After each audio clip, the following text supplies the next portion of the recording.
गोदी के बालकावा के दीहा छठी मैया ममता दुलार, छठी मैया ममता दुलार। हाय गाइस, मैं लोग गायिका करीना पांडे और आज हम लोग आए यहाँ पे एक टूर सैलून बोरिंग रोड में और यहाँ पे अपने हेयर का सर्विस लेने के लिए, जो मुझे बहुत अच्छा मिला।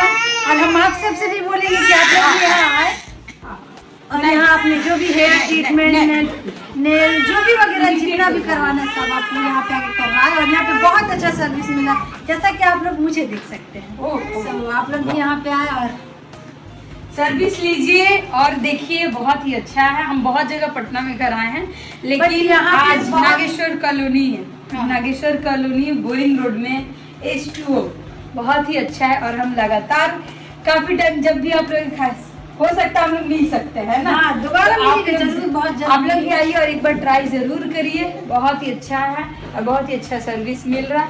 बाकी तो देख सकते हैं आप लोग। Thank you so much.